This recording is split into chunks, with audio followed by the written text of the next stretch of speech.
તમારું નામ શું? રાજેશભાઈ. અને ગામ કયું? મંગળિયા. તાલુકો? ડોલવાણ. અને જિલ્લો? તાપી. ઓકે. આ ખેતર કોનું છે? હા, મારા કાકાનું. કાકાનું છે. ઓકે.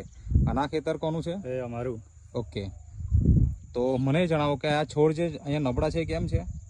એ છોડ છે 40 દિવસના છોડ છે ને મારા છે 30 થી 32 દિવસના. આ 40 દિવસના છોડ છે. હા. અને આ છે 30 થી 32 દિવસના. તો અહીંયા પાણીનો ભરાવો થાય છે. ભરાવાના કારણે આ મારા ખેતરમાં જ જાય છે ને તો હે. ઓકે, મતલબ કે આ પાણીનો ભરાવો અહીંયા થાય છે છે અને અહીંયાથી તમારું અહીંયાથી થઈને આ ખેતરમાં તમારા ખેતરમાં પાણી જાય છે, બરાબર ને? તો અહીંયા પણ પાણી તો ભરપૂર હશે. ભરાય બધું પાણી ભરાય. હા. કુવામાંથી નીકળ્યા. તો આ છોડ તંદુરસ્ત દેખાય છે અને અહીંયા તો એકદમ નાના નાના છોડ દેખાય છે. શું કારણ? એ કારણ છે આ મેં છે ને મારા ખેતરમાં મેં નેપસપ ને ટીમરીચ ને રેપઅપ ને બાયો 99 વાપર્યું છે.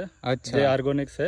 હા. ને એટલે એનાથી તમને રિઝલ્ટ મળ્યું એમ? હા, રિઝલ્ટ મળ્યું. કેમ કે મરચાની ખેતીમાં અમે બિન અનુભવી છે, પહેલી વાર ખેતી કરીએ છીએ. અચ્છા. તો તે છતાં પણ નેટસપ કંપનીની પ્રોડક્ટ વાપરી એટલે તમને આ તફાવત જોવાનું મળે છે. નેપસપ કંપનીનો ટીમરી તો મેં અગાડી બી ગિલોડામાં વાપરતા હતા. અચ્છા. એના કારણે મેં એને ચોઈસ કરી. ઓકે. ને અમારે ધનસુખભાઈ સાથે મિત્રતા હતી. એમને કીધું કે મેં બી મરચા કરતા છું, મેં બી આજ વાપરતા છું, તમે બી યુઝ કરો. ઓકે. તો એના લીધે અમે આ વાપરી. ઓકે. ને રિઝલ્ટ સારું છે. રિઝલ્ટ તો અમને ખબર જ હતી, પણ અમે હું પહેલી વાર મરચા કર્યા એના કારણે અમને બી ડર તો લાગતા હતા, પણ અત્યારે ડર નથી કે અમે જીતી જાઉં. ઓકે. રિઝલ્ટ મળી જશે એમ. ઓકે, સરસ સરસ.